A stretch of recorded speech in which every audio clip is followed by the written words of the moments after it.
watching Gov's Radio. This is where you go if you want to see something or if you want to hear something funny. Coming up in just a couple minutes. This is a joke I told. What?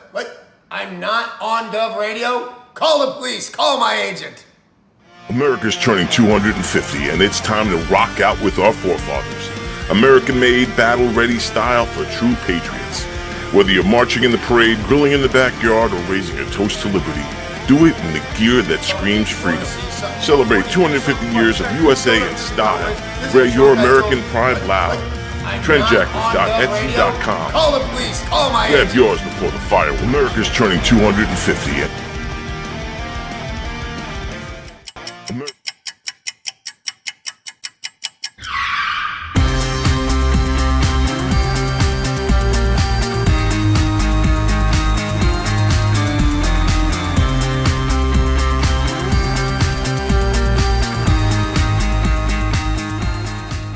Tony, welcome to Go. Hey, Joe, how are you?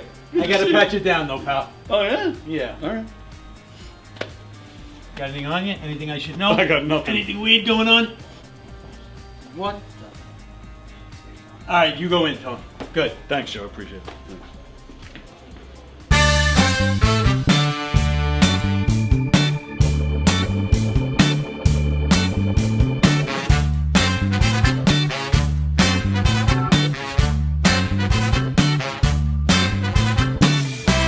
No? I got nothing. Anything weird going on?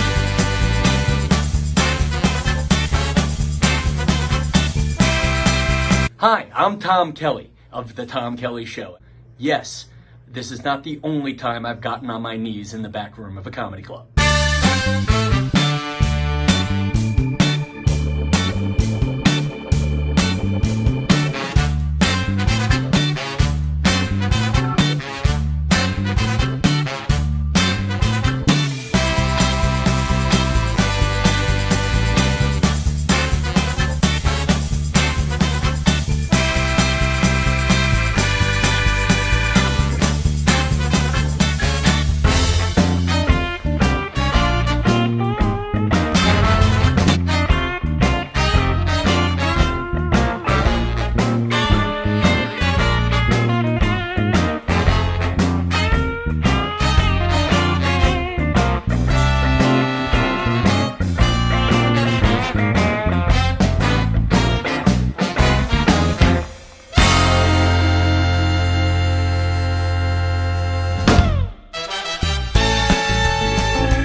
The Knock 'em Dead Comedy Radio Show is also brought to you by Two Eagles Auto Body. For more than 25 years, Two Eagles Auto Body has been the leader in auto body repairs and customer satisfaction on Long Island.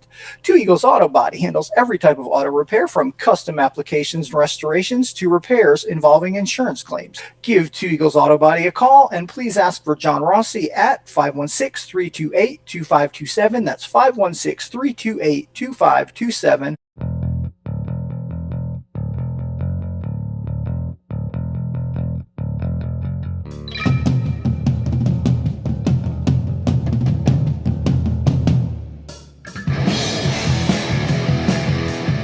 Hey, how do you say there, people? It's Johnny Brennan, creator of the Jerky Boys, also of Fox TV's Family Guy fame.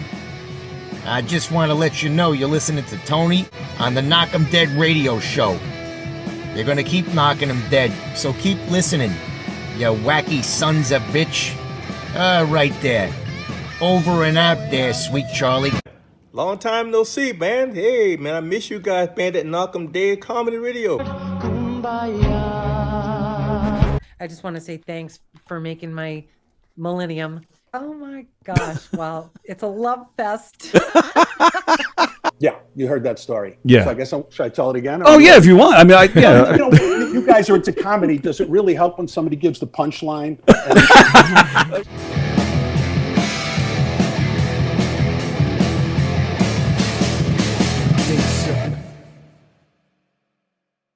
Hello! Do it like that. Hello! Yeah, like that.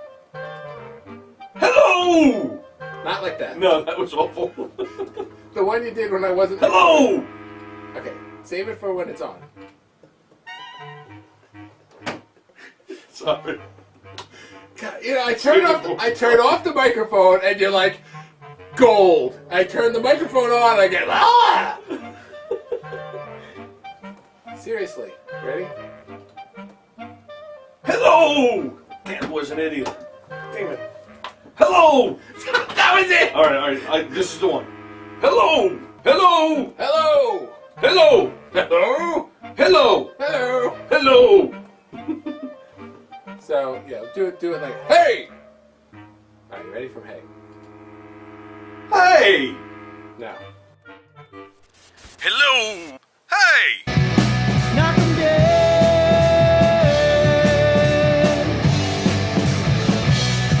Comedy show.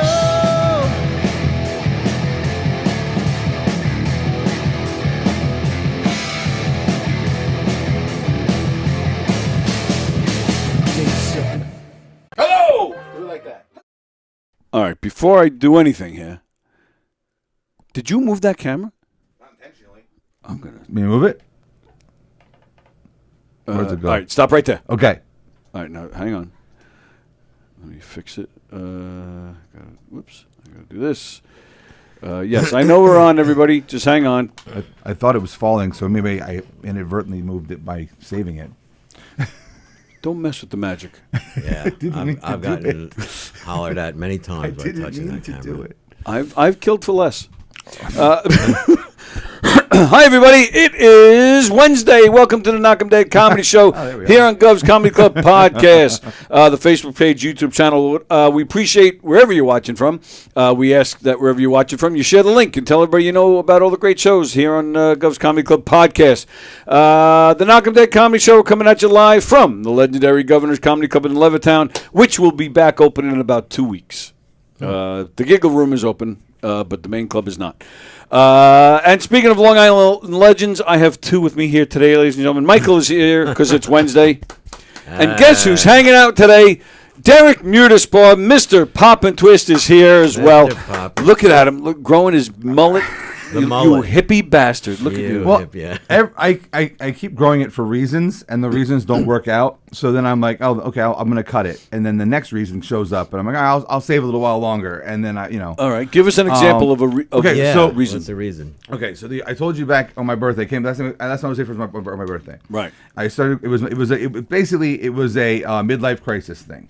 It was I turned 50, and I wanted to see how long my hair could grow at 50, like it did when I was 20. Obviously, not the same. So I grew it out for a year, and then then the summer came, and then so I was talking to some friends, and we had some ideas for a couple of movie ideas. So I was like, okay, I'll keep the hair for the movie we're gonna shoot, and that way I have the look, because I from a very early age of acting, I followed the Kevin Bacon rule of hairstyling. Kevin Bacon will grow his hair in between movie roles and then cut it to fit the movie role he's going to be in. Okay. Now, obviously, he doesn't grow long hair very often, but he does at times. He's had it. He's had longer hair. So, my idea was okay. I'm just going to grow it until I need to use it, and then I'll cut it when I don't need to use it. Well, that got pushed off a little bit, and then I was like, okay, I'll cut it when school starts. I'll cut it, and then I put in for a background role in an A24 series. That was shooting in New Jersey. Okay. They were looking for a balloon artist who had a 70s style haircut, or style, like shaggy hair. But great, I'm there. So I put in for it. That was supposed to shoot last week, so I didn't get that gig. Oh, jeez. But we're going to the Renaissance Fair this weekend, so I figure why not keep the hair long for the Renaissance Fair, and then I'll probably cut it, But then something else will come up. Right. Yeah, why not? You got it, use it. The Ren Fair. The Ren Fair. Yeah, I heard. I don't think I've ever been. Oh, I grew up a stone's throw away from the Pennsylvania Renaissance Fair, which is huge down there. Okay. It's connected to a winery and a vineyard, and they have a whole thing, and so it runs really long. It runs for like 3 months, which is much. It runs shorter in this area. Pennsylvania runs for a long time. So I've been going to that one since I was in high school, and then when I moved here, when Alice and I got married, I said they have one in it's right on the border of Jersey and New York. It's in Tuxedo is the town. Right. And it's really nice. And we've been going there. I mean, we went probably 10 years in a row for a long time, and then we took one year off, go back next year. When we had kids, took a break for a while, but now the kids love go, so we go like every other year. Okay. Just because finances it gets more expensive every time. Right. So we went 2 years ago, and then so we're going again this year, and my son's bringing his girlfriend, so it's the first time she's ever been. So it's going to be the 5 of us. Look at that, going off to college, getting girlfriends. A boy's growing up. Changes, yeah. And he still has his long hair too? Oh yeah. His is long. I mean, I'm not going to get to the length of his hair. I don't want to. Like, I don't mind this. I like this kind of this thing, but I couldn't. The length he has I like it. He has an undercut. He cut the underneath of it now, so because there was so much hair in his head. So, but it's still when it's down, you don't see it. Right. But yeah, his hair is quite long. So I'm in no hurry to grow to that length. Sorry to interrupt you. No. Do you remember back in the day? No. We had a performer in our murder mystery, and he wore a long black trench coat, and he said, "Oh, I can't do the show because I'm going to the Ren Fair," and the way he said it. Do you recall that? I don't. He was a tall, dark-haired young man. Do you know his name? I do not. Oh, is that why you're asking me? Yeah. Do you remember? No, I don't remember that at all. And I remember us laughing about it because the way he said it, he was going, "I'm going to the Ren Fair." Ah, well, sure. I cannot do the show. I cannot perform. So he was supposed to be in a show, and then he actually said no, right? Because he was going to the ring. Yeah, that was the conflict. I don't remember that at all. Oh, it was hilarious. We laughed about that for a long time. Did we? Oh, yeah. This was back in the old days, or after we started our own murder mystery? Our own. Yeah. I don't remember I mean, that it's at 20 all. years ago, but Yeah. oh, yeah. The Ren Fair. Ann is watching. She says, "Good morning, Tony, Magic Mike, and Derek." Magic Mike. Magic Mike. Kevin the Kevin Bacon twist, says Fremder. Fremder, nice shirt, Mike. You look like a Van Gogh painting. Yeah, I can see that. Okay. All right. Thank you. Okay. So well, all right. Excuse me. This is. You gave me a little bit of a segue. So you mentioned happy Kevin to. Bacon. Yes. Give me like 2 or 3 of your favorite movies. Kevin Bacon movies? No. Any movie. No, any movie at all. I know where you're going with this. Do you? I think so. Okay. Shawshank Redemption is certainly on that list. Good one. Good. Clue. I really enjoy that one. Really? I really enjoy that movie because what Clue represents to me is what you can do with an entire cast full of character actors. There's not one star in that whole movie, but they're all character actors. Now you got me thinking if there are any. No, not really. Right. Okay. I mean, you can run down the cast list if you want. I'm sitting there going through it. Leslie Ann Warren, Michael McKean, Howard Hessman makes a cameo at the end. Right? Wow, good. Right. Yeah. Tim Curry. Martin Mull. Eileen Brennan. Madeline Kahn. Christopher Lloyd. There's not a star in that movie, right? But they're all phenomenal, and it's just I've seen that movie way too many times. That's 2. I'm trying to think of these things off the top of my head. A Knight's Tale. I love that movie. Are you familiar with that one? Yes, I don't think I saw it, but I know. I don't think I believe I saw it. That's a movie I will watch. But if it's a remote drop, I come onto it by accident. I'm watching it until the end, and I can quote half of it, which is not necessarily a good thing. All right, how about you? Well, I think you know me. I'm a big Lord of the Rings nerds. Yes, nerd. The Hobbit movies. Shawshank is up there. Oh yeah, man. That's about it. Where do you think I'm going with this? You said. I thought you were going to do that. You know that car game? If you're in the car, the 6 degrees of Kevin Bacon. No, that's not where I was going at all. Oh, it's not where you were going. No, I was just curious about your favorite movies because one of mine is 4 Weddings and a Funeral. Oh God. I'll have to explain to everybody and to Derek. Yes, please. And I'll show the picture. You're getting married again? Michael just proposed to his girlfriend the other day Oh. at the Met game. Michael's been catching some slack because, show him the tattoo, or is it gone? No. It's a Yankee tattoo, so we've been teasing him that he switched over to the Mets after he, But that's not the case. we don't believe you. Okay. And so he's been, so we were teasing about that. And we get it. Most of us have done crazier things for women, So we get it, but we're still going to make fun of him.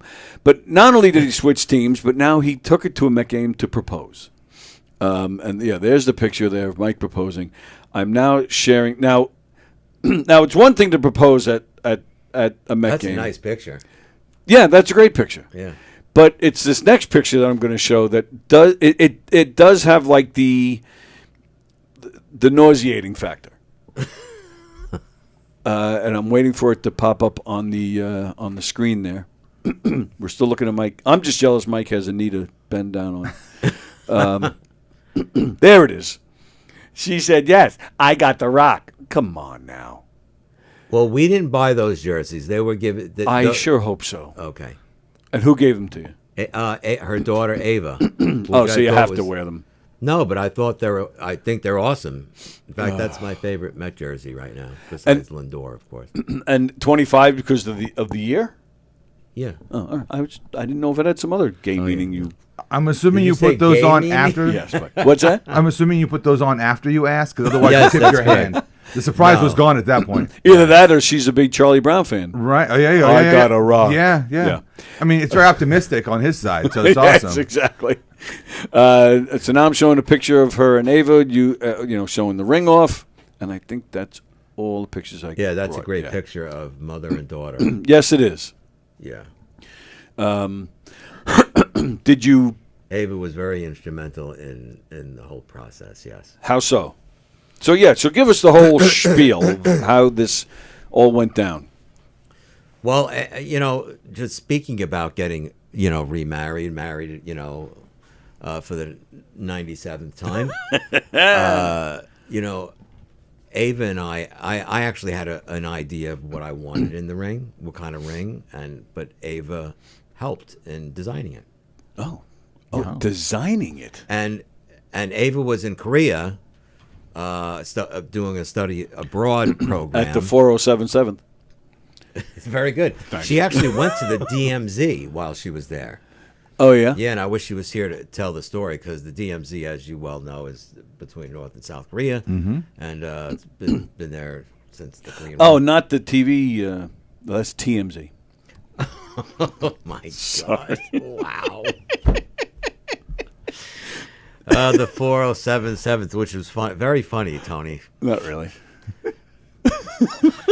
All right. So the wacky hijinks of the 4077. Oh, yeah. Was that the whole story? Yeah, it was Oh, just all right. it was filled with You said she family. designed it, then all of a sudden we're at the DMZ, and then all of a sudden it just stopped. No, the reason why it happened this year, yes. I had to wait until Ava returned home, because she Right. had to be part of this. Of course. You understand? Are you following? Yes. Oh, okay, good. And that's why it happened Sunday. And Citi Field is Jennifer's favorite place. She's like a little child when she's there. She's happy. She Really? throw popcorn at people. It's just amazing. Did the Mets win? They did not. We Oh, got I'm to, sorry. I By was the just time trying- the proposal happened. That might be an omen right there. No. Well, what's funny? What's wildly not funny? Okay. By the time we all meandered down to our seats, I remember sitting down. Sean Mania was pitching, and within 5 minutes of the game first starting, I sat down and I saw a Washington Nationals player sliding into home. 1-0. That was Yep. downhill from there. And when you did this before the game started, Before the game started. and what? So were you just like, come walk over with me by the apple? I want to take No, a we picture? all did a family photo, Mm-hmm. and she kind of walked away, and I just kind of grabbed her and I said, "Let's take a picture over here." And Isn't that what I just asked you? Didn't I just say? Did you say to her, "Let's take a picture by the apple"? yeah, Yeah. okay. All right. Well, Well, I wasn't finished with the story. Sorry. I don't know why I'm apologizing. Me neither. And then, sorry, I was just a little emphysema. And, Just a touch? just a touch. And then I just kind of grabbed her and I got down on one knee. I did a little spiel and I asked her. Did a little spiel like, you're the light of my life, all that kind of stuff? No, not that bullshit. No. Marriage is what brings us together. No? Oh, what is that? What is that from? Princess Bride. Princess Bride, I knew it. Which is also on my list of favorite movies. Yes. No, absolutely. you know what I did say her, but there was a DJ there. He was loud, so one of the family members went over to him and said, "Can you play something, marital type thing?" But he started playing Beyonce, like Put a Ring on It. Oh, You gotta okay. Put a ring on it, and then the Bruno Mars song, "Do You I Want want to to marry Me?" you. Yeah. And if you really want to know, I would love to share what I said to her. It's short. Oh, all right. I said, Sure. I love to write, as you know. I wanted to make it something so profound, and so I was racking my brain for, like a month, and I'm like, nah, I couldn't just come up with anything. So then, I was watching proposals like on online, and it dawned on me, why do people kneel? So then I did some research, and the reason why people kneel on their left knee, it dates back to the medieval times. Oh, it actually, I didn't even know it was specific to which knee. I didn't even know that. It's really supposed to be your left knee. It's closest You'd to think your all the heart. experience I had that I would know this. Yeah. Very funny. Me too. Oh, yeah, you got me beat. By a lot. Challenge? Challenge. So it dates back to medieval times. Okay. And it's when a knight professes his undying love to the queen. So I'm paraphrasing, but that's what I said. With this ring, I'm giving you my undying devotion, loyalty, all those things. You're my queen. That's what you said? Yeah, I mean, but it was she so didn't laugh in your noisy. face? No, she didn't laugh. I'm surprised you didn't But when quote she Bruce. saw the, I You a contemplated couple it. of weeks. I did contemplate it, yeah, but no, I did not. I did my own thing. Wow. And yes, immediately, or was she like, let me see the ring first? No, believe it or not, when I was saying my little spiel, the ring was still in my pocket. Oh. So after my little spiel, I said, well, I have a question for you. Will you do blah, blah, blah, blah? And when she saw the ring, she just, I think she wanted to faint. If I was that DJ, I would have played Why Don't We Do It in the Road or something. You know that song? No. Oh, it's a Beatles song. Why Don't We Do It in the Road? Why don't we do it in the road? Yeah, that's what it's called. Oh, I don't know it. Yeah. And that's the whole lyric. I take that back. Why don't we do it in the road? No one will be watching us. Why don't we do it in the road? That's the whole. That's Wow. all, you. Which album is that on? It's on the White Album. That's what I thought. Yeah. Why don't we do it McCartney in the just road? sings it. Oh, he just sings that line over and over, and then the chorus is, "No one will be watching us. Why don't we do it in the road?" And then So that has a lot of meanings. It can mean cars. We're talking about the road. They're driving. They're racing. Yeah. Did you know the band? You were familiar with the band Foreigner? I am quite familiar with the band Yes. Foreigner. Yeah, they have a great album. The title is Four. Sure. Let me read some comments. God. Four. Let's see what's going You're on. a dick. Ann Rothney in California. Congratulations, Magic Mike. Thank you, Ann. Fremder, look at these two. By the way they're dressed in this picture, you'd think he proposed in Jersey. Carol Miner, Mazel Tov. Mike, Mazel tov. Happy New Year, Carol. may the fourth one be the one. May the fourth be with you. Oh, you have to work that in somehow at the wedding Somehow. ceremony. We'll see. Do one of those Vegas things where Darth Vader marries you, and he can say that to you. May the fourth be with you. And this is what, her second? Yeah. Okay. All right. Are you doing math? Yeah. Four Is plus- there some sort of multiplication problem going on to figure out? I'll hurt myself. Do you know why you wear glasses in math class? Why? Because it helps with division. He's right.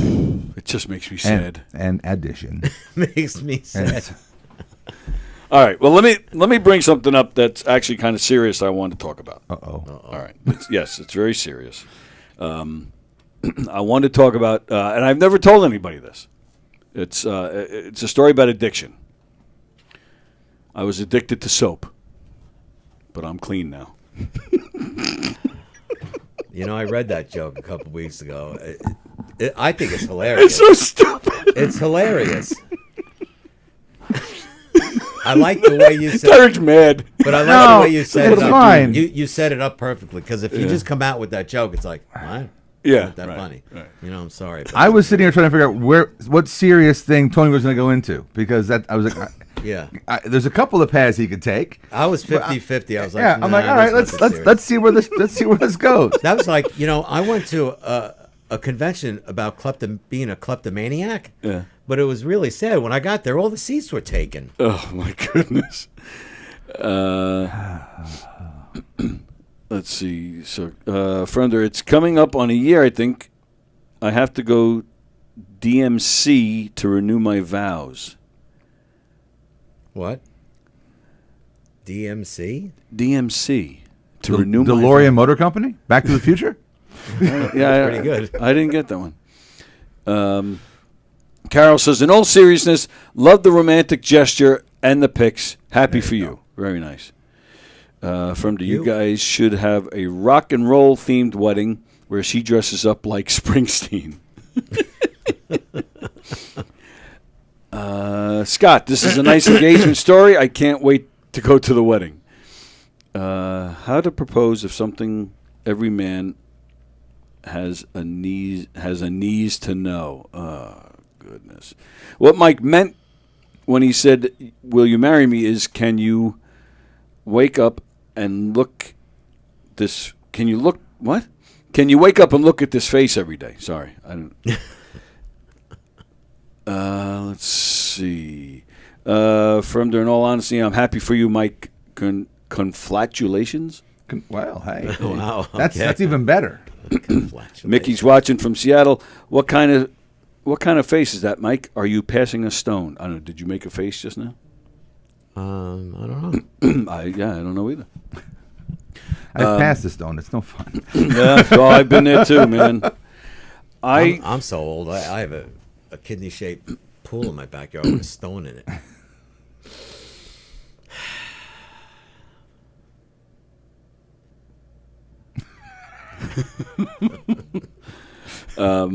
Yeah, you had that once, kidney stones? Yeah, I still have I still have what they call a kidney calcification. Yeah, mm-hmm. Which is basically a stone factory, but it's locked up in a little part of my kidney which nothing comes out of, which is good.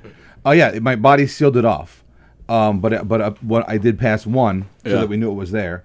So I still have it, and I'm on medication to not let it get any worse. And I've been on medication for years because the doctor said that it's not causing me pain, it's not causing me any problems, it's not causing any difficulties. Why get surgery and get it out if it's not doing anything? But is it like? I guess as long as you take the medication, there's no chance of growing and coming out or popping out or because it's I never heard of this. Yeah, I mean, I don't know how scientific you want to get. There are different types of kidney stones. Mm-hmm. Mine is based on a uric acid. My body does not produce the proper proteins to break down uric acid properly. Okay. So the uric acid will build up and create the stones. Oh, all right. Mm-hmm. So in my situation, like it said, it was in a pocket of my kidney, like diverticulum in the kidney, is where the stone began. The one stone got sent down that I passed, which I will say this: I respect women for childbirth. Oh, men couldn't handle childbirth. I'm the first to admit it. Me too. No way. I was doing Lamaze breathing while this thing was passing. It was it was not a good pain. So I passed the one, and then they went in, and they went in a couple of weeks later to try to take it out.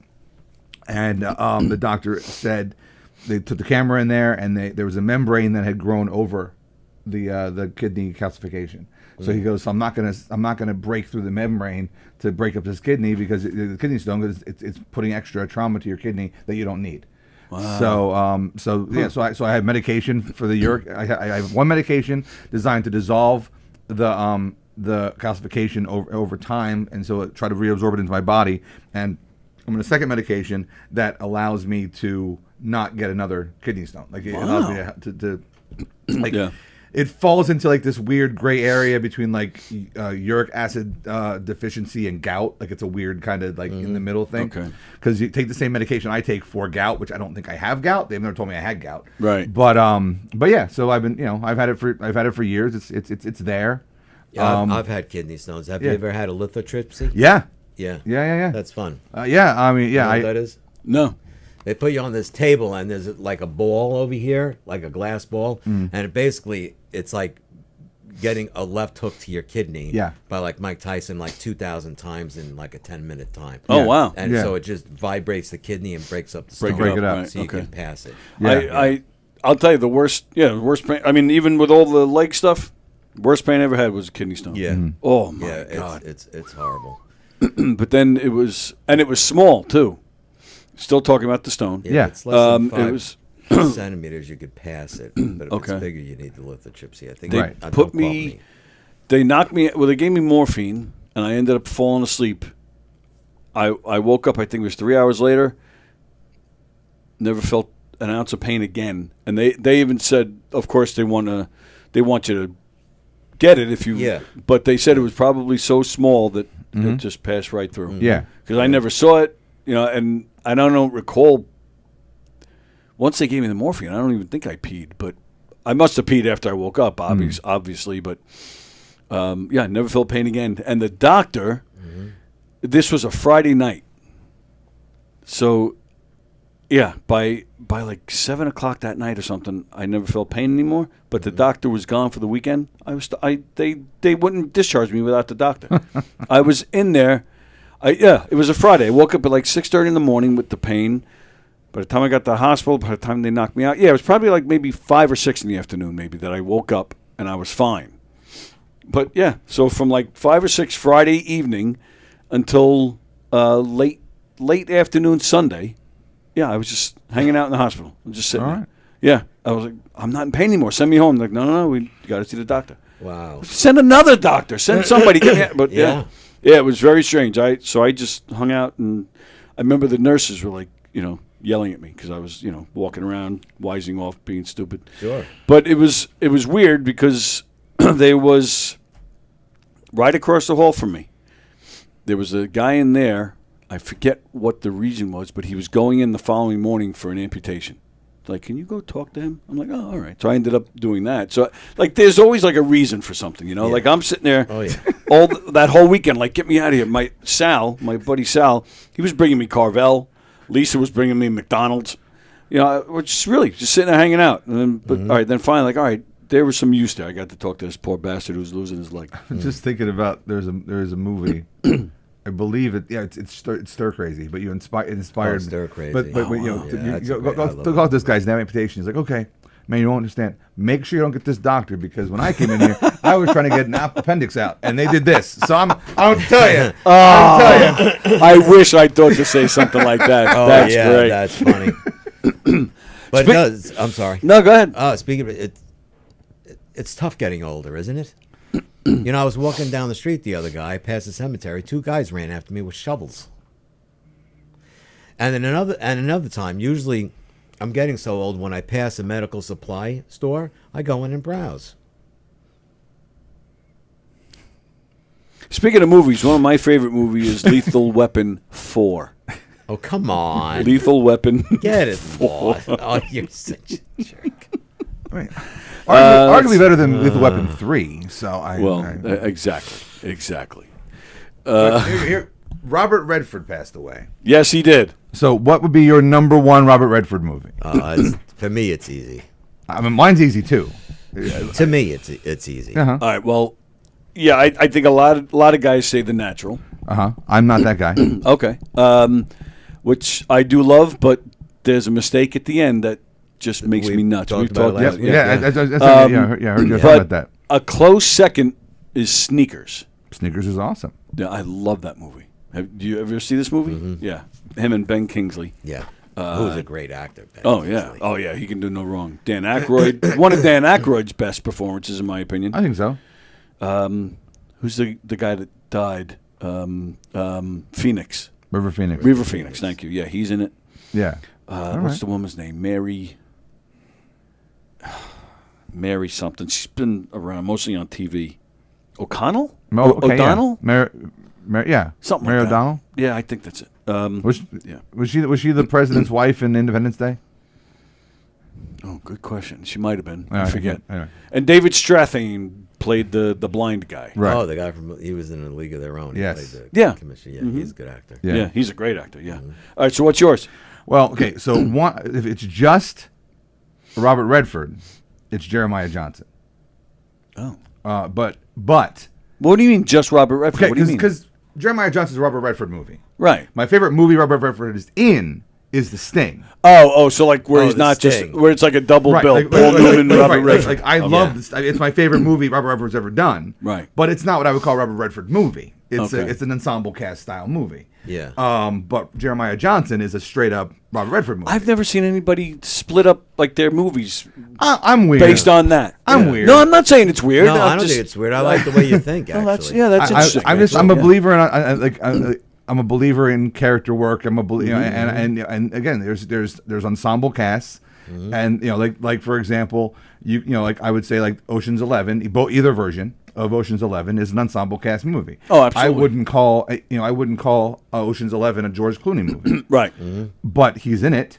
It's probably one of my two favorite George Clooney movies. Yeah, but it's not a George Clooney movie.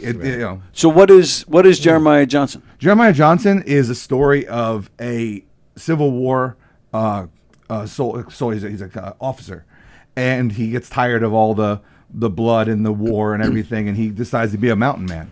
So he goes. I'm being rude. I'm being rude, but I'm looking up a Robert Redford. Oh, that's movie okay. that I think And so it's the story of this guy who has no reason to even try to do this, going and becoming a mountain man in the 1800s.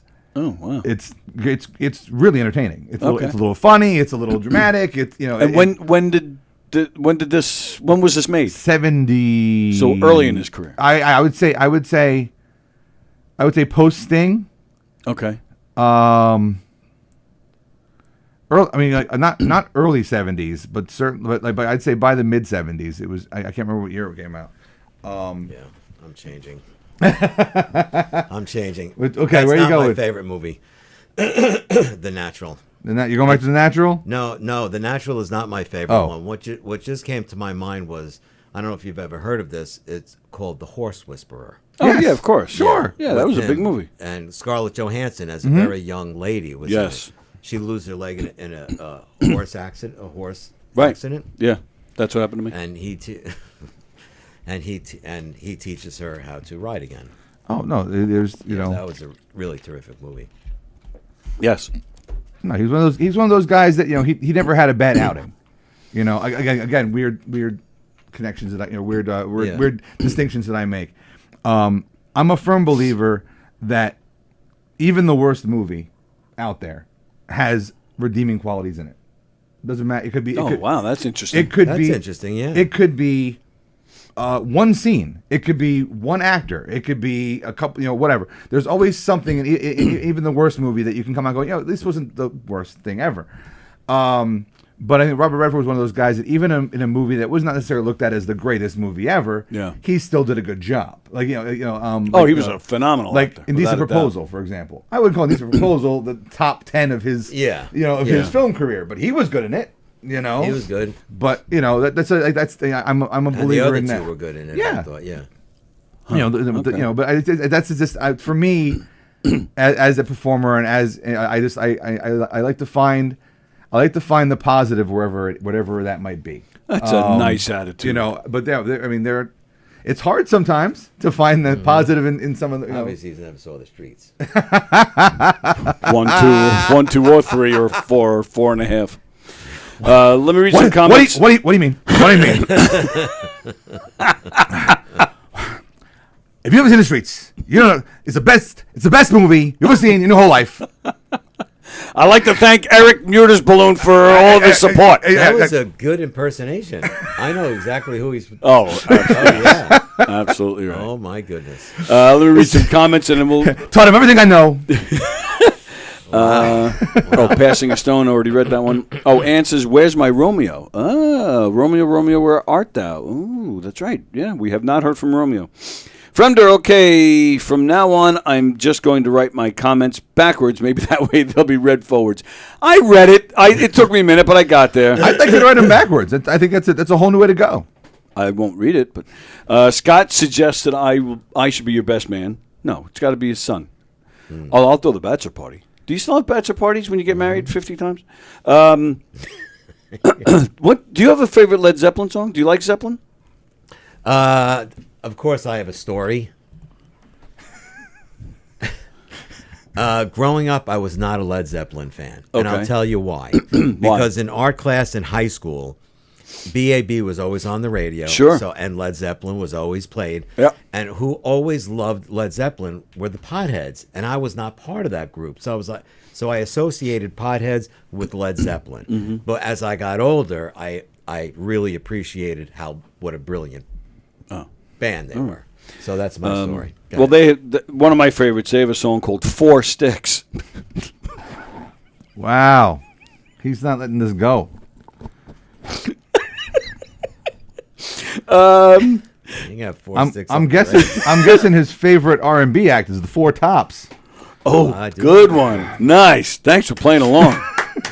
My favorite Redford movie, says Ann, Butch Cassidy and the Sundance There Kid. you go. I mean, that's a great hard one, yeah. Not to. Fremder, I woke up thinking I had jaundice, figuring out with my doctor that I fell asleep with my hand in my popcorn bowl. He told me to follow up in 3 days with a matinee. What in the world was that? Why did I read that? I heard Netflix is redoing the Epstein documentary starring George Clooney called "Oh, She's 11." Oh, my God. Oh, my God. All right. Maybe not the Four Tops, the Four Seasons. Oh, gotcha. That's his favorite restaurant. All right, well, talking about great actors and supporting casts, name an actor who steals the scene or just steals the movie every time he or she is in it. Oliver Platt. Ooh, good one. Oliver Platt? He is one of my... Have you seen him in The Bear yet? I have. He's incredible. Yeah, it's an incredible show, but... When I was coming up through college, he was one of the actors that I just completely fell in love with. Some will say it's a weird flex, but the Disney Three Musketeers from the 90s with Kiefer Sutherland and Charlie Sheen and Oliver Platt. In that movie, he's the other guy. Oliver Platt is not known much at that point. All the other guys are bigger names. Tim Curry. I mean, all these names are huge. Right. And he steals that movie. I mean, he's the best part of the whole movie. He's great in Flatliners. He's a movie which I will recommend to anyone who ever wants to talk about any movies ever is Diggstown, which is I freaking adore that film. Tony's never even seen it. You've probably never heard of it. I've heard of it. You heard of it? Seen it? Yeah. Diggstown is absolutely brilliant. If you like The Sting, you'll love Diggstown. And it's just the same thing. It's guys having a good time. It's the cast is phenomenal, and you got Bruce Dern, you've got James Woods, you've got Louis Gossett Jr., and then you've got Oliver Platt stealing the show. And it's funny, he was in. You mentioned Indecent Proposal. He was in that. Oh, he's been in so many crazy. He's in Working Girl for about 5 minutes. Did you say like an actor that's not a big star? No, it doesn't. It doesn't matter. It doesn't matter. Yeah, he's my go-to when it's as far as a guy who can just own it when he's on the screen. Don't hurt yourself. I'm gonna say I was watching The Green Mile the other day. Brian Morse. I don't know who that is. Brian Morris? Brian Morse. Morse, like Morse code. Right. He's I don't know who he's that is. brutal. He's the Yeah, he's brutal. Yeah, Oh, he's great. He's actually a really good actor. He was in The Rock. The Rock. And it was in that other movie with Anthony Hopkins. Anthony Hopkins is like a psychic medium. Who did he play in The Rock? In The Rock, he was the second lieutenant to Ed Harris's character. He was like his conscience. He was on St. Elsewhere or one of those medical Yes, shows. he was on St. Elsewhere. Yes. Yeah. All right. Now I know who that is. Okay. What are you looking up? Dresses? No, I was trying to look up Brian Morse, and then some fashion designer came up. Yeah, that's what I said. Like Morse. Morse soul. That's what I said. Morse code. I got you. Morse code. But that's what I looked up, and some fashion designer came up and said. That's why I finally just asked. 'Cause I was losing interest. The guy that was in Inglourious Bastards, who won the Academy Award, it's only in the movie the first scene for like 4 or 5 minutes. He won the Academy Award, and he plays obviously a Nazi. What the hell was his name? Ralph Weltz. That guy's a scene stealer in anything he is. Okay. Anything he does. I don't know. Yeah, I'm not sure who that is either. But anybody, actually, any movie, John Candy. Oh, okay. John Candy, I think. No, that makes sense. I like that. Yeah. So I don't remember where I got this list from, but I have a list here of some actors who are named. Christopher Walken. Yeah. Okay. Stellan Skarsgård. All right. Yeah, which I agree with, but he, for whatever reason, he just doesn't come to mind right away. Doug Jones, I don't know who that is. Doug Jones, that's weird because Doug Jones is a great physical actor. You've seen Doug Jones hundreds of times, but you never hear him talk. Oh. Okay. He was the zombie guy in Hocus Pocus. He was Silver Surfer in Fantastic Four: Rise of Silver Surfer. He's in a lot of Benicio Guillermo del Toro movies. He's Shape of Water. He's in. Yeah, I recognize him. I like that movie. Yeah, he's Abe Simeon in Hellboy. Like he's a tall, thin guy, and he's been in all, and he moves so well, but he never speaks. Right, that's funny. So I get that as as a physical performer. Yeah. But he's not the guy I would think of in scene stealing because he's not. Bill Camp. I don't know who that is. I don't know who that is. Bill Camp. Bob Camp created. But where did you get this list, Tony? Well, that's what I said a minute ago. Ren and Stimpy. I don't remember the. I don't remember the website I got it from. I don't recognize Bill Camp. He's scary. Wait, hold on. I'll look on my end of the world. All right. Well, next is Peter Dinklage. Oh, sure. Oh, yeah. After that is Philip Seymour Hoffman, which I definitely agree with. Then Michael Pena, which I don't. If that's who I think it is, I'm gonna. Yeah, he's Ant-Man. Yeah. He's I got you. Okay, it's not who I was thinking of. Yeah, he's good. He's all right. This one I definitely agree with. Tom Wilkinson. Okay. Oh yeah, he was fantastic. Peter Stormare. Oh my God, Peter Stormare is amazing. I don't know who that is. Okay. I got you. You. Armageddon. Okay. Yeah. Okay. He's the Russian cosmonaut. Wow, how would you? Jesus. He's in 1,000 things. But I recognize this guy. He's when I do my Russian accent, I steal his Russian accent because he was he proved to me. And if you watch it if you go over this night, if you ever see a Russian character in a disaster movie, they all talk the exact same way. Right. Yeah. It does not matter who they are always talking to you, and they're yelling even when they're not yelling at you. They're doing it anyway. It doesn't matter what they're saying to me. Oh my God, they're going to get you this time. It's every Russian guy in a disaster movie, the exact same thing, and it's Peter Stormare in Armageddon. Well, the last one on this list would actually be my first choice. Okay. John Goodman. Oh, John, yeah. Oh, he's tremendous. Tremendous. Oh, yeah. He's actually a great actor of our time. Yeah, absolutely. And very underrated. Yes, I think. What's great is finding old John Goodman commercials from the 80s. Mm-hmm. That's the best. Yeah, and then his one of the very first things he did, he was in a Talking Heads music video. Mm-hmm. Oh, I didn't know that. Yeah. I'm trying to remember the song. The Wild Life? Wild Life? Yeah, I think that's the one. Yeah. It's there's a bunch of random people show up in that video. Yeah. All right. So I have the right one. Yeah.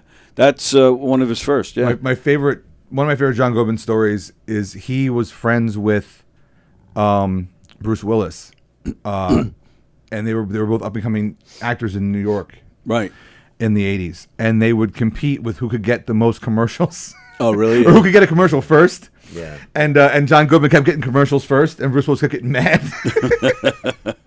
That's great. and he's like, "Oh no, I just I had to look. People wanted to use me. Yeah. This big guy with curly hair, But yeah, so he would always get the commercials, and Bruce Willis got mad. Jeff Bosey's watching. He says Paul Bettany. Paul Bettany, I love that man. Yeah, he's great. Yeah, and I love his wife, Jennifer Connelly. Of course.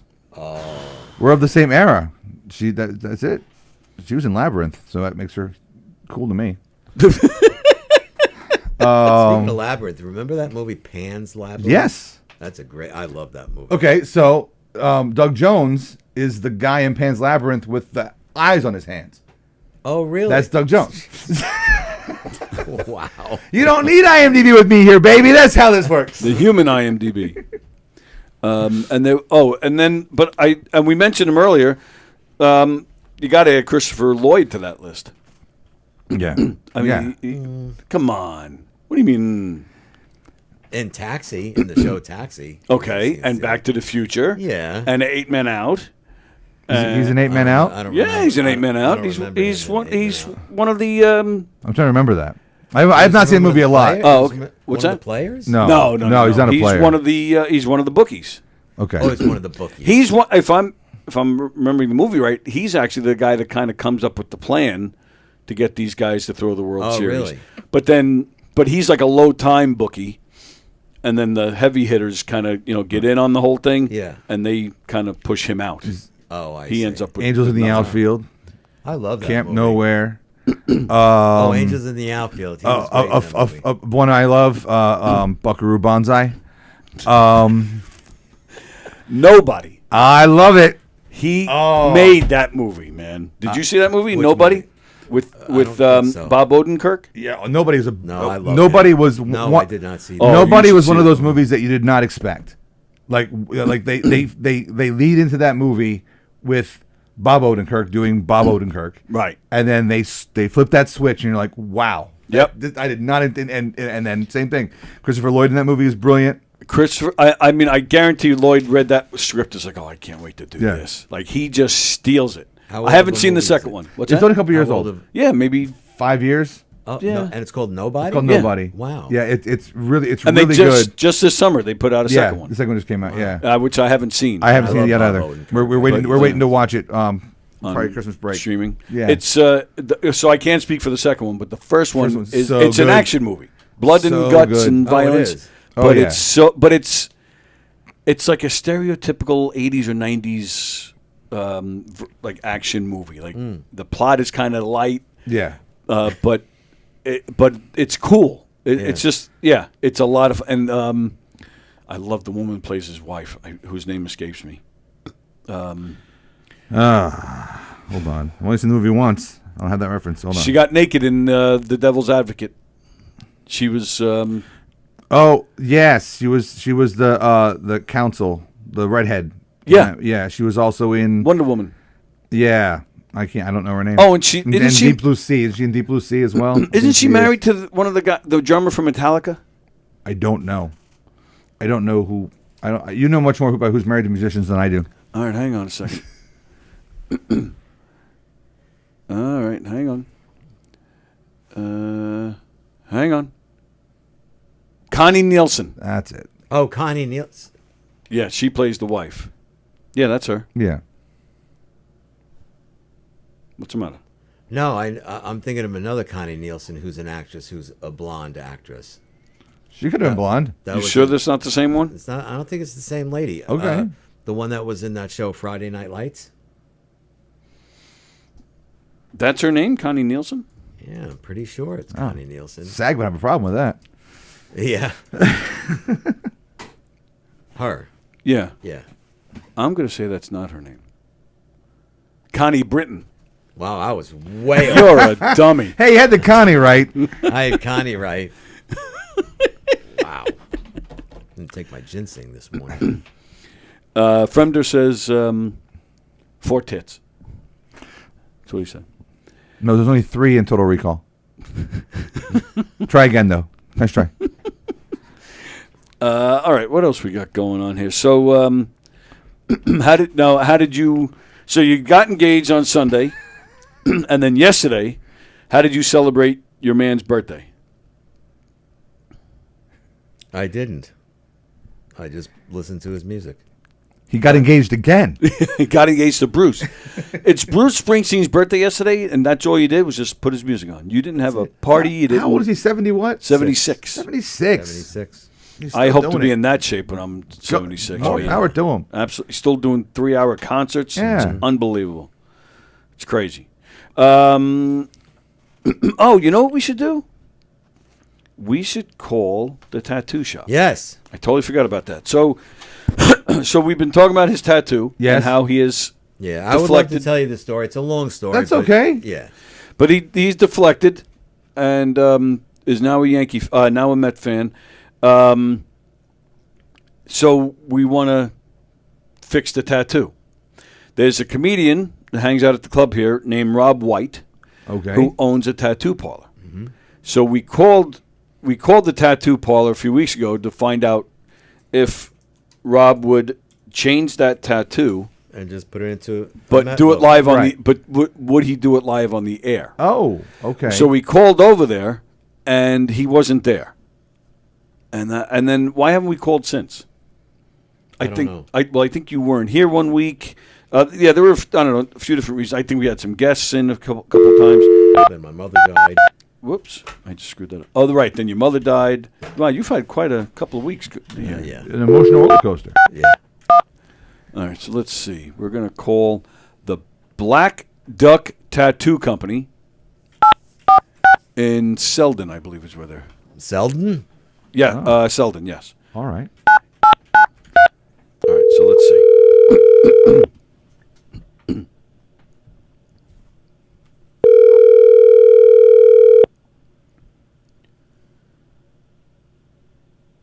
Oh, come on, answer the phone. Come on, it's noon. They should be in there. Black Duck. Hi, Black Duck. How are you? Good, how can I help you out? I'm looking for Rob.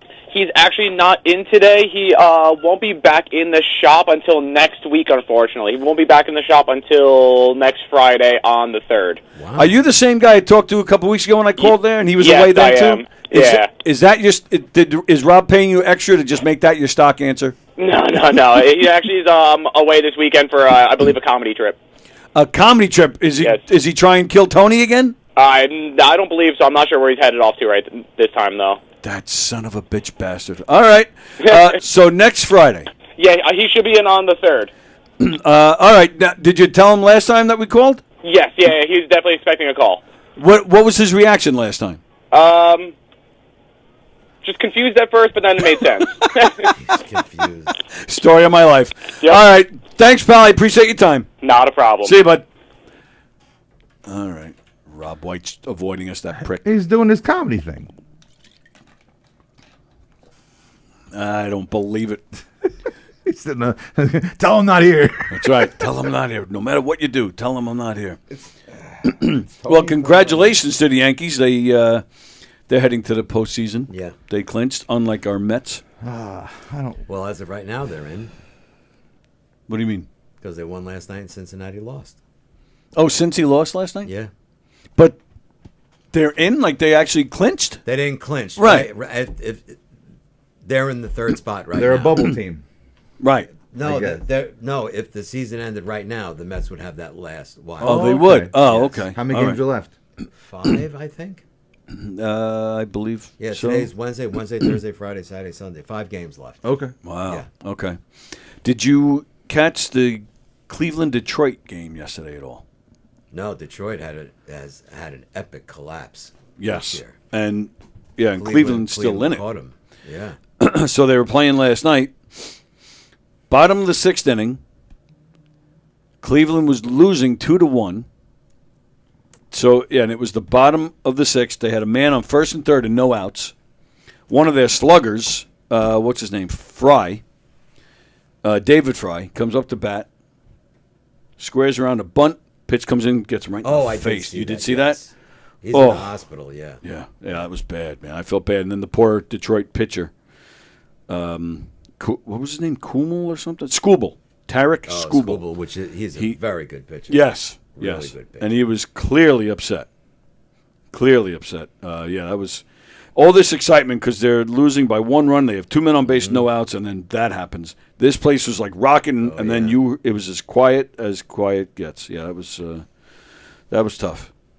Let's see. 100-mile-an-hour pitch right in the face. I think they did say it was 100 miles. 99. Yeah. Yeah, I think you're right. When two vegans get into an argument, do they still call it a beef? I've heard that one. Okay. Hi, honey. Hey, Pooh Bear. Well, what's the matter? You all right? No, I actually hurt myself yesterday. You know, doing stupid things like walking.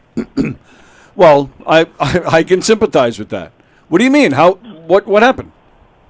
Oh, I caught my ankle in the back. Like the door was closing, and I didn't bring my thumb foot in fast enough, and it got caught between the door and the wedge and everything. So, did that. Oh. Yeah. Wow. But I want to get back to, like, you guys were bringing up, like, underrated actors or, like, not well, like, that should be known a little bit better. Okay. I believe. And then I see you have an IMDb guru next to you. Yes, I do. It's not. I'm not proud of it. So let me see if I can bring up one name and see if you can relate to at least 3 great movies I believe this person did. Okay. His name is David Warner. David Warner. David Warner. Tron. David Warner. Yes. David that's Warner. a Titanic. David Warner. David Warner. Waxwork. David Warner. Time After Time. David Warner. Is that David Warner? I'd rather get another movie from the 80s that is not brought up a lot besides Tron and then those other 2. Oh, Time Bandits. Thank you, my friend. Bravo. Slugs. He created Slugs. Yeah, I've seen that movie a couple times. I love that. Slugs. He invented slugs. You've seen David Warner's face. He died a couple years ago. He was just one of those. He was a guy who, not a overstated performer, but he was good in everything he ever did, and he played a lot of bad guys because he had that look. Also, but he played a decent guy in Man with Two Brains. Excuse me. Yeah. He's like, I tried to, but they keep on doing this.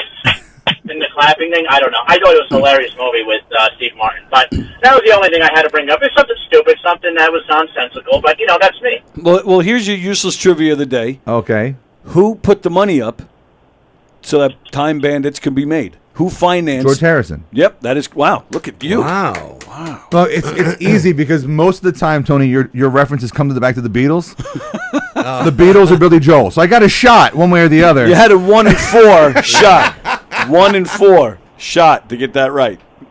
Thanks for helping me out with that. I'm here. Hey, I'll just lay him up. You knock him over the wall. It's fine. Well, the only reason why George Harrison put up the money so he could have that one song at the end for the credits. Right. All right. So doesn't matter. He still did it. Yeah. do you you know what I found funny? I didn't notice, but I was like, he was never credited in it, but Sean Connery was not credited in that movie. Right. Not a shock. Wow, Bosie's a big Horrible. Time Bandits fan. Yeah. Sean Connery. Yeah, he's. Well, Yeah. do you have a song? If you have a song, I'll gladly play it at the end of this show.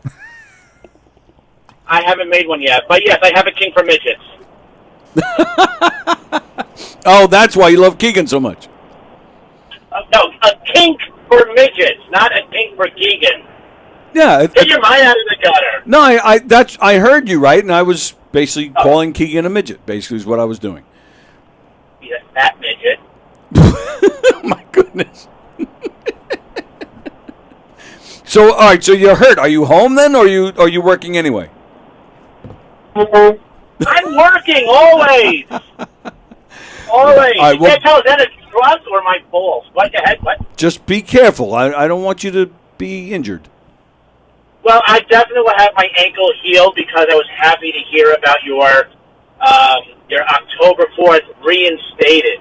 Oh, yes. I was pleasantly surprised we were able to make that happen. On the air. I mean, the one positive thing out of it, it doesn't matter what time of day it is for the other guy. That went over my head. What do you mean it doesn't Well, matter? you have a blind guy, so it doesn't matter what time of day. It's always nighttime. It's always nighttime for that person.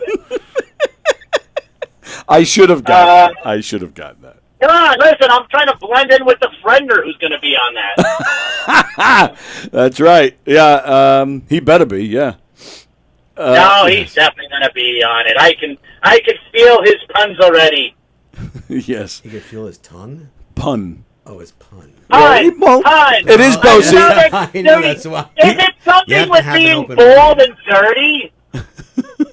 I wouldn't be surprised if his pun and his tongue. You never know with you.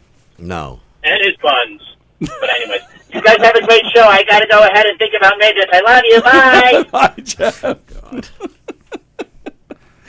Oh my goodness! All right, let's see. So, did you see the Charlie Sheen documentary? I haven't seen it yet. No, you haven't. I finally finished it. good 'Cause in it's two Platoon. parts.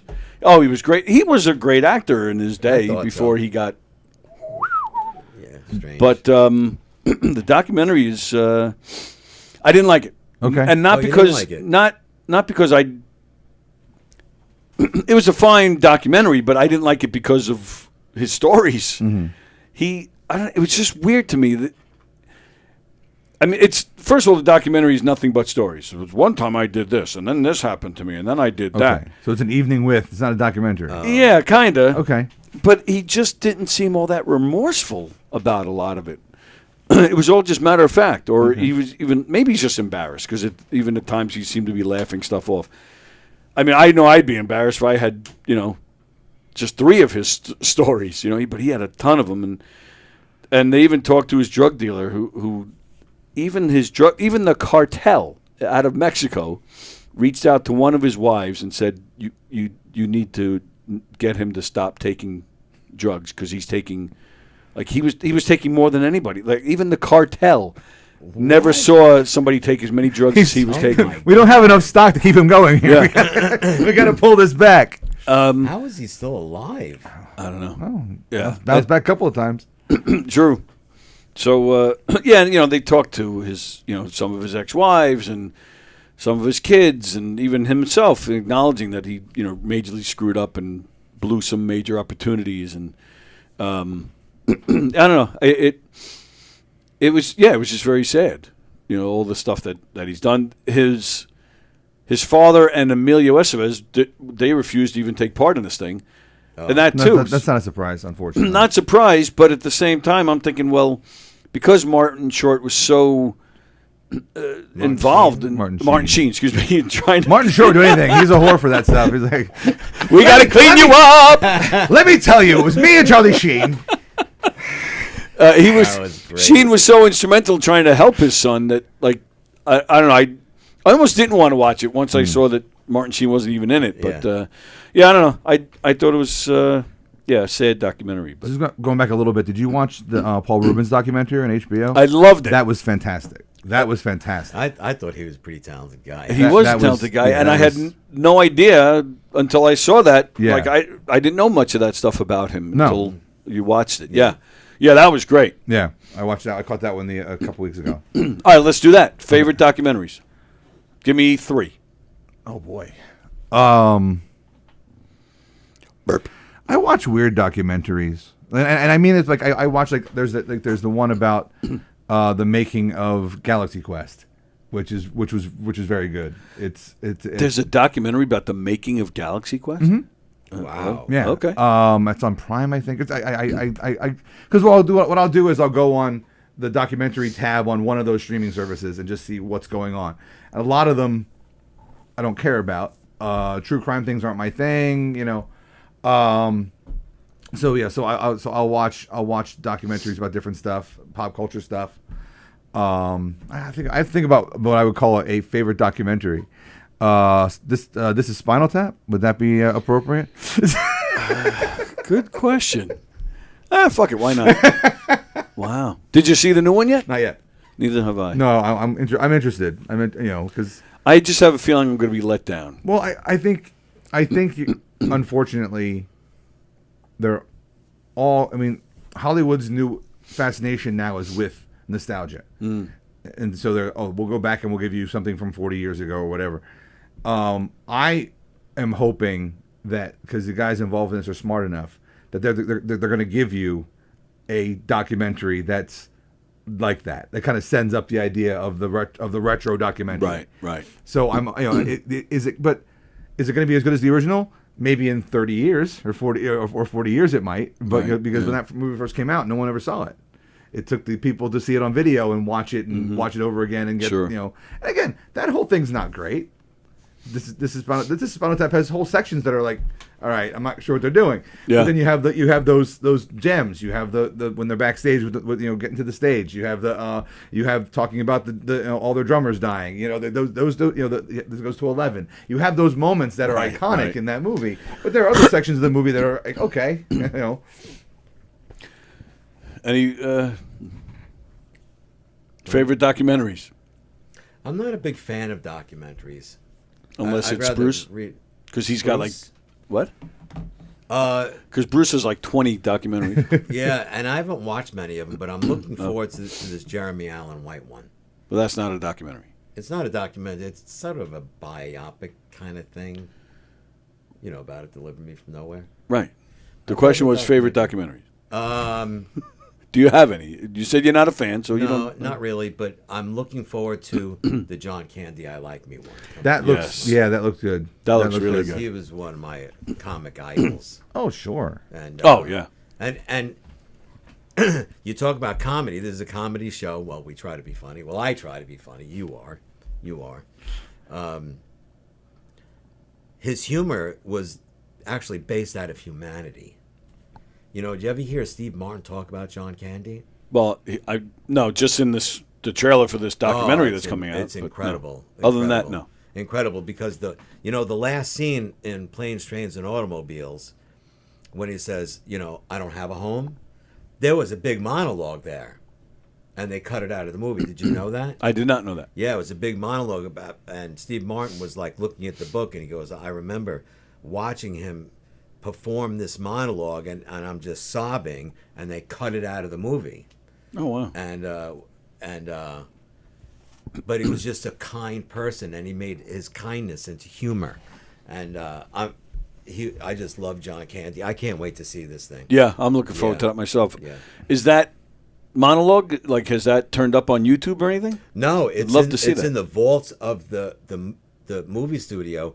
That movie was actually, when it was originally filmed, it was 3 hours long. Really? Yeah, and John Hughes cut it down to an hour and a half. And even Steve Martin in this little clip said, I don't know why it was cut out. Maybe because of time, flow, who knows? He goes, but it's still an effective scene. Oh, sure. Yeah, I don't have a home. Marie's been dead for 8 years, and then that's it. And then they're walking to, right. Neil Page's home. I have some friends who have a pop culture podcast. It's called the Gen X Lounge, and I went to college with two of them, and the two other guys that they know, and they were talking about the idea that like I said, I'm 51 years old. I'm 6 years older than John Candy was when he died. Yeah, like that's it's been 31 years since he died. Right. That's the crazy thing. You know, is that he was 44 years old or something like that when he passed away. Yeah. I mean, I got the number exactly right. No, I believe it is 44 in that area. Yeah, but it's it's like it's crazy. Like, it's just that reference. It's like, okay, so he did all that in basically 25 years. Yes, right. What he put out into the world is about 25 years of work. I do have some, but besides Bruce Springsteen, not documentaries, but I've read a lot about actors. Orson Welles, love his story about how he acted, how he performed. I heard he wasn't that nice of a person outside of the set. Great writers of our time, like Emily Dickinson, Neil Simon, things like that. But documentaries, no, I don't really watch documentaries. I just read about how people perform. You'd rather read about a subject than watch a document about it. Yeah, that's fair. Yeah, okay. I'd rather read. I've read. I have a couple of autobiographies and stuff that I have in my collection. People like The Princess Bride. I have Carrie Elwes' book. Carrie Elwes' book is great because it talks about his whole career, but it talks a lot about Princess Bride because that was the movie that kind of set him off. Sure. My favorite Princess Bride story was actually involving Andre the Giant and Mandy Patinkin. Mm-hmm. They're rehearsing the show. He's a great actor. They're rehearsing the movie. It's the first thing Andre's ever done, and he's just stiff and scared. Like you can just tell he's so nervous doing this. And Mandy Patinkin, and they're doing the read, and they're walking through stuff and rehearsing, and he's all animated, and Andre is not. And at some point he goes, Mandy Patinkin says, I don't know what came over me. He goes, I walked over to Andre in the scene and I slapped him across the face. And I said, Physic, pay attention. And he goes, and you could see the fire in this giant's eyes after getting smacked in the face. He goes, and I thought about my life for a second. And then the fire went away, and then he gave the performance that he moved on through the movie. Like he needed that. Yeah. That just to get out of his own skin. Right. So, but Mandy Patinkin took his life in his own hands to do that. That's great. Wow. You probably met Andre at some point. I right? never met Andre. Oh, you never met him? He was gone. Well, I mean, he died in the early '90s. Yeah, yeah. So I would never had an opportunity. Oh, okay. Because I met him and Captain Lou once, right at the Coliseum. Yeah. You would have had an opportunity more than I was in Pennsylvania at the time. Oh, that's true. Right. I'm not thinking. Yeah. Yeah, I was Um, probably around 19 or 20. Yeah. I was shocked at how both of them super quiet men. Sure. Oh, really? Oh, yeah. Captain Lou. Not animated? No, not at all. We were actually convinced that Captain Lou was actually on something because he was just kind of sitting there. Hey, Andre, we would just get like a hello. Yeah. Yeah. Hi. Yeah, for sure. Yeah. But Captain Lou was just sitting in the chair. Standing, Andre? Or Yeah, sitting? he was standing. Yeah. At the time, we were on a line. It was some convention or something over there at the Coliseum. And, I'm 18, around there somewhere. You start driving, you're able, you're free to do whatever you want. And they had some convention there with my brother and I. They had the original Batmobile, supposedly. There you go. It seems like now, ever since then, it seems like the Batmobile is like everywhere and you can always go see it. But when you're a kid and you start driving, you do things that you never They had do a couple. before, They had a couple original Batmobiles. Right. That's why they moved So them we around. went to see that, but then we saw like off in a corner Captain Lou and Andre. It's like, oh shit! So we got online. I would have done it in a heartbeat. I met That's Captain pretty Lou. cool. I met Captain Lou a couple of years before he died, and at a convention, and I walked past him and I said, "I loved you in Wise Guys," and he like perked up. He's like, because after hearing wrestling, he was like, oh, right. Wise Guys, yeah, that was a good movie. I'm like, yeah, you were great in that movie. You've seen Wise Guys, right? Yeah, I have. You know who's a scene stealer? Danny Aiello was. Oh, okay, that's an I interesting get that. choice. One of my favorite movies is actually 30. I think it's 34th Street. 34th. I think it's 34th. Do you know the movie? I'm not sure. The first Danny thing Aiello, Moonstruck was not Danny Aiello's best movie to me. It was. Okay. I think it's 34th Street. I love Danny Aiello in a little movie called Hudson Hawk. Oh, the Bruce Willis movie. Which I enjoy that movie because I got what they were trying to go for in that movie. Most people did not. Right. I've always spoken. That's the thing about finding the positives in all movies. Like there are movies that I absolutely adore that just hit a little earlier than they needed to be big, massive hits. Yeah. One of those movies is Last Action Hero. Last Action Hero. Schwarzenegger? Yeah, okay. Where they basically make fun of him and action movies. That movie came out 3 years later. It's a hit. But because people were still buying into that style of film when it came out, they weren't ready for it. Oh, okay. But Demolition Man's another one. Demolition Man sends up the whole idea of the over the top action hero. If they would have come out just a little bit later, when the people stopped caring about those over the top 80s action style films, it would have been a whole different story. I feel. Bosie says Christopher Lloyd was recently in the Wednesday series. Yeah. Vegan food is great if you like the taste of cardboard, says Fremder. I love it. Bosie laughs like Herman Munster, says Fremder. I heard the Charlie Sheen documentary was sponsored by Live Aid. By Live Aid. I don't get that. I don't get it. Sponsored by Live Aid? Yeah, I don't know. I don't get that one. Unless I need that much money to pay for the doc. No, I'm Yeah, not. In the new Spinal Tap movie, the amps go to 12. Bosie, okay, one last trivia question. Who sang Listen to the Magic Man in the Peanut Butter Solution? Okay. What's the Peanut Butter Solution? Is that a movie? Yes. And who sang? That's a Listen to the movie Magic about a Man? kid who sees a ghost and loses his hair, and then they come up with this peanut butter thing, and he puts it on his head, and his hair won't stop growing. That's the movie. What? Or the story. It's a story. It was a storybook What? first. Oh. It was a storybook they made a movie about. And okay. it's called Peanut Butter Solution. It's about a kid who goes in, he gets scared, and he loses all of his hair, and then they feel bad, so that they give him this like peanut butter based formula that if he applies it to his head, it'll grow his hair back. Oh. And he does it, and the hair continues to grow and grow and grow. It's a kid's book. Right, okay. Um, Who sang? What was it? I have Listen to no the Magic idea. Man. Was it Derek Muterspaw? No, it was not. Let's see. I haven't seen the movie more than once, maybe twice. Bosie says, I always wanted to know why. I always wanted to know there should ever be a prequel to Hudson Hawk. Oh, okay. I get it. I think that would work. Friend, I think you've told me this before. His father-in-law used to work freight at JFK, and one day got to drive the Batmobile off a truck as it was being shipped off for the movie. That's cool. Which is now at Warner Brothers Studios. You can literally see his huge ass print in the picture. Yeah, I think you showed me the picture. All right, I'm going to look this up. So what is it? It was the Peanut Butter Solution. Yeah, the Peanut Butter Solution. Yeah, I feel There's movies like that. It's like well, I don't know if you caught the Jake Gyllenhaal version of Roadhouse at all. No, I heard it was awful. Yeah. 29th Street, I'm sorry. Okay.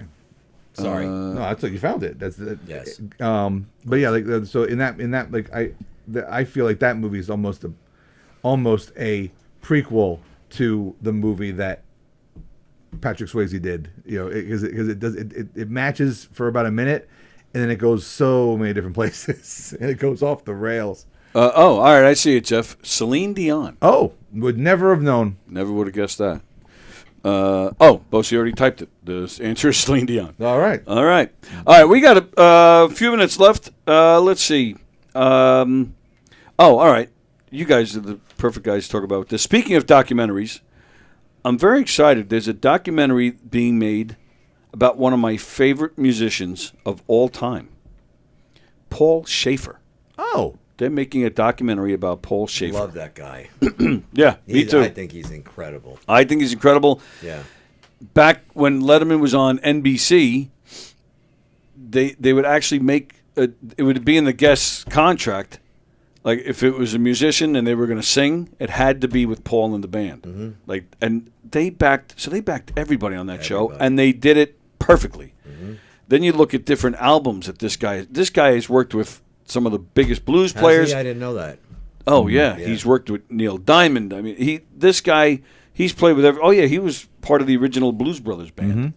Mm-hmm. Yeah, he's been everywhere. Excuse me. And his claim to fame was he was in the original the band for the original production and the original soundtrack for Godspell.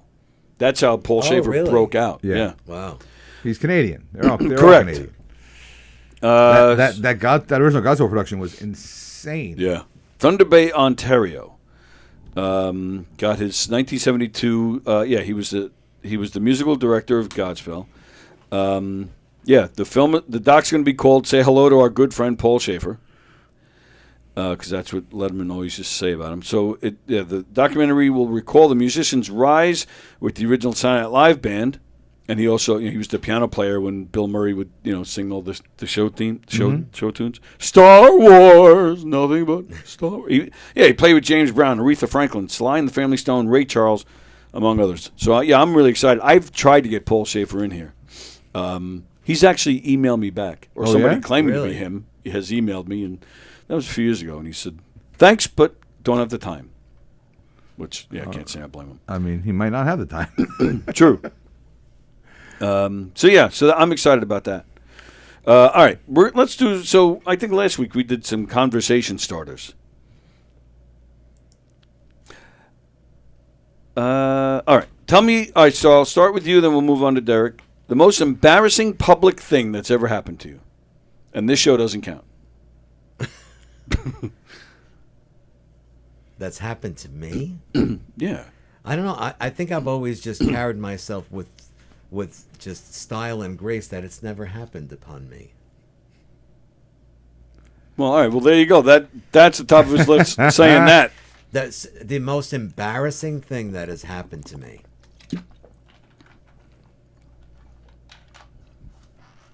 The prior three? What? The prior three. The streets. That was embarrassing. You know, speaking of, the first thing that pops in my mind is you and I did a show with the other people, the others, and I skipped like 5 pages. Do you remember that? I think I do, actually. And someone ran in the back and got a script and got us back. But it was like 30 or 40 seconds of just standing there and we're all looking at each other. Oh, I hate that. And that guy, Mike, remember? He's like, oh, you were terrible, but I saved the day. I don't know. Oh, yeah. I had to think who you're talking about. That was pretty embarrassing. I felt really bad. All right. That's not terrible, is it? No. I can top that one. Go ahead. All right. So a couple of years back, I was doing a show in Manhattan. I was twisting for some people in Manhattan, and there was a restaurant right by by Penn Station, and a friend of mine said, "Hey, why don't you come and you hang out at the restaurant after you get done with your gig?"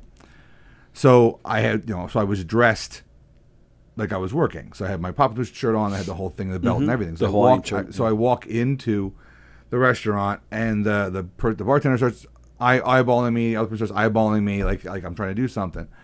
So I walk upstairs, I finally find where he is, and there's no seat for me at the table. So I'm standing. So now there's a full restaurant of sitting people and I'm standing. Oh, that sucks. And he asked me if I want to make a balloon for him. And I was like, yeah, I could do it for you. I'm sitting right here and doing it anyway.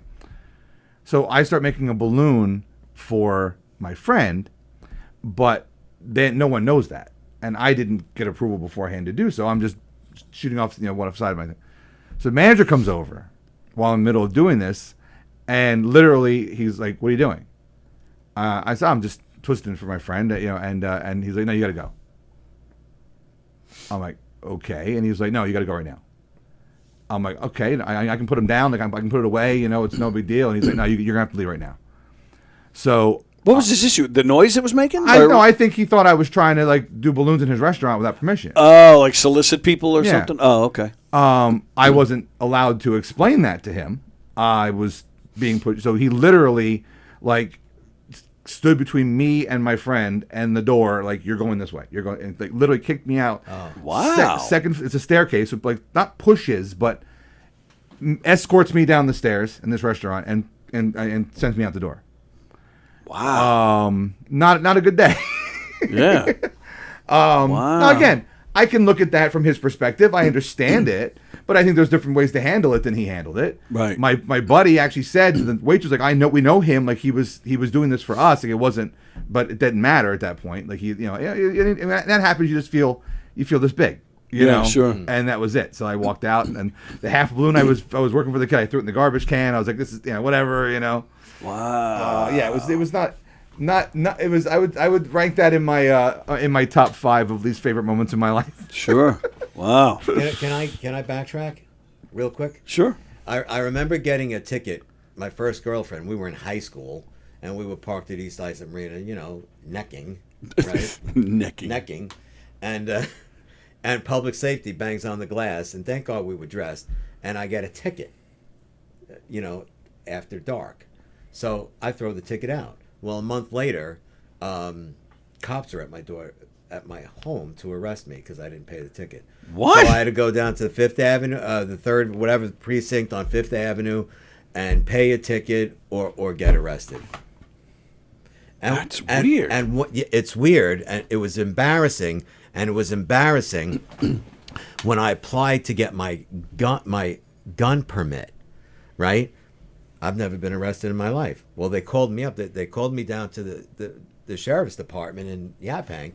Well, we have in 1981. It looks like you were arrested for violating East Side Supreme. I'm like, what? And it was a lady cop that was interviewing me, and I'm like, oh my! And I had to tell her the whole story. And she goes, well, what were you doing after dark? And she goes, oh, you don't have to tell me. so that was kind of striking out, but that's not your point. Yeah, right. Yeah. Wow, that's weird that they actually came looking for you a month later. That's for really like strange. a $30, $25 ticket. Yeah. I was with a girl years ago. We were in a parking lot. And we weren't necking, but I was trying. This girl was smashed out of her head. And she... and it was really late. I forget, we were like behind a bar or a restaurant or something. The place was closed. But she was so drunk, she said she had to take a dump. Okay. She gets out of the car. She walks maybe 5 feet, and she's just squatting right there in the parking lot. I don't even know I got out of the car, but I did. I got out of the car. Within seconds of getting out of the car, all of a sudden, boom, here, the headlights. It's a cop. And he's got it was right out of a movie. Headlights dead on straight, right at her. She's just squatting like. And I did. I couldn't hold back. I laughed. Oh, sure. But he didn't do anything. He just said, finish up and get out of here. As soon as she's done, we'll go. Right. But you got any toilet paper? Yeah, I didn't have anything. I don't remember what she ended up doing. Rubbing her ass in the dirt or something. I have no idea what she did. When I was 19, my grandmother had passed away. I must have told you this at some point. So we're at Holyrood Cemetery in Westbury. So the family, so you got the casket, it was laying over the grave. Mm-hmm. Grave was already dug. And there's a tarp. It goes over the casket. And it comes over, it comes over the casket, then it's down like this, then it's over the mound of dirt. Mm-hmm. And we're on this side of the casket. So Holyrood in Westbury, it's, the place is, 10 minutes from where I grew up. So when my grandfather had passed away 14 or 15 years earlier, my grandmother used to take me there all the time.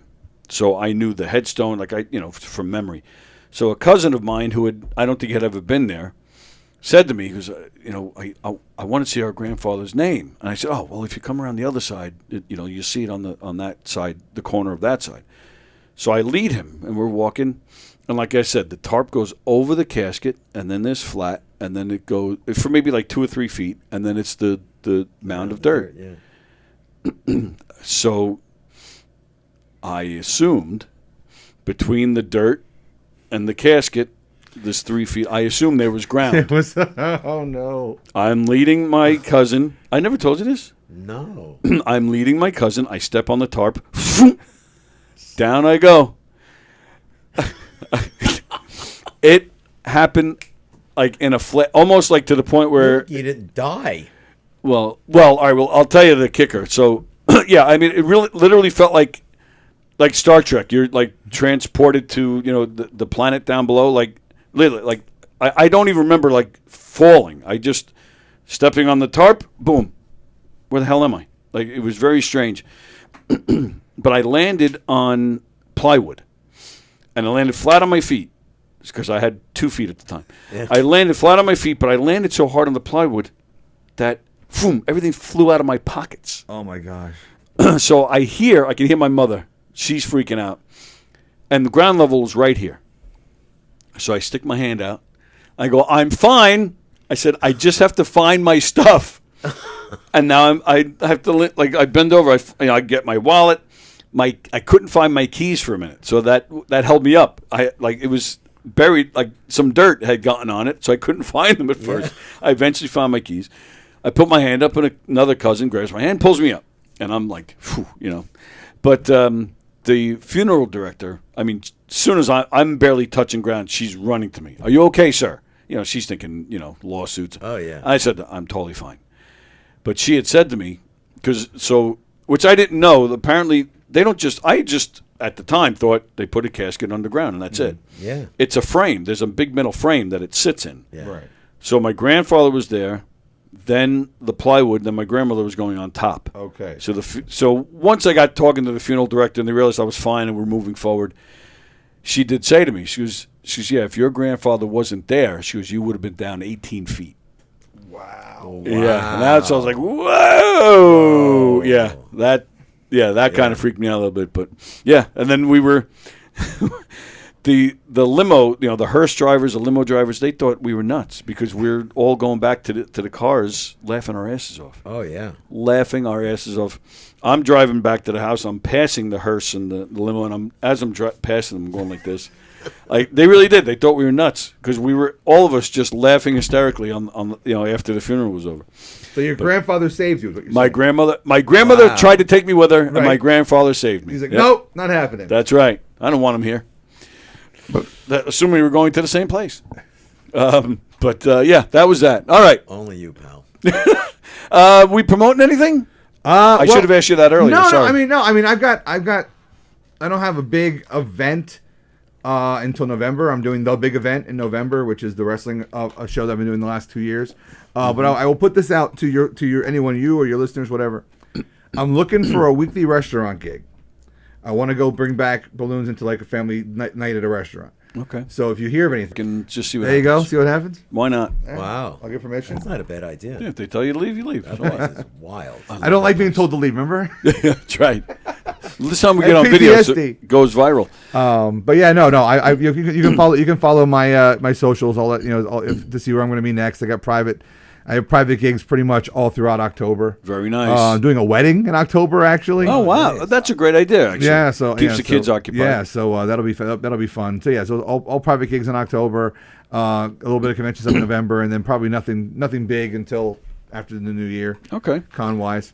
Ann says, yeah, Ann brought up another embarrassing story of mine, but yeah, I'm not going there. You guys all know that one, and it's mentioned in the comments. Yeah, it's his show. I'll tell the story when I want.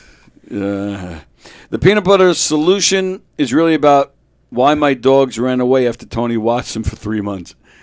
That damn dog. Sally and I watched Fremder's dogs. Yeah, it was for 3 months. And this one took to Sally and was by her side constantly. And yeah, I told the story on here. I mean, you know, I'm on top of Sally and this dog would be laying at her head and would just be looking up at me like, and it would like, this thing totally cock-blocked me. Like, I would actually have to stop. Like, I can't do this. This dog's sitting here staring at me. Yeah, drove me nuts. But yeah, then when Fremder comes to pick this damn dog up, they open the doors. She brings the dogs out. Fremder's actually crying because he missed his dog. But then he puts the dog down and the thing takes off. Like, what do you expect? You put the thing down. Of course he's going to. So Fremder says the most embarrassing thing that happened to him is October 4th. I can't wait to see you on stage October 4th, Fremder.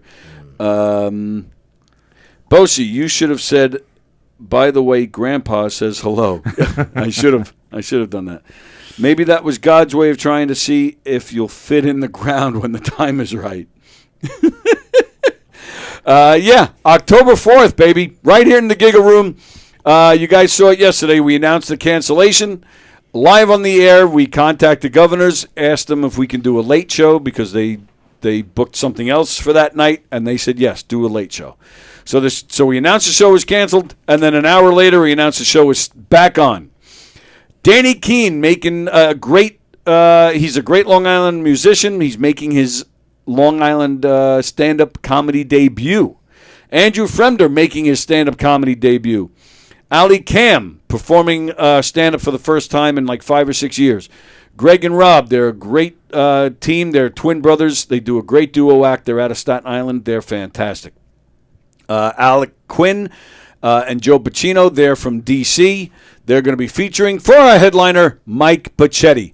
You see on the flyers there, it says 7:30. Showtime has been changed to 9 p.m. I'll be hosting. Don Sill will be there. It's going to be a great time. So govs.com to make your reservations.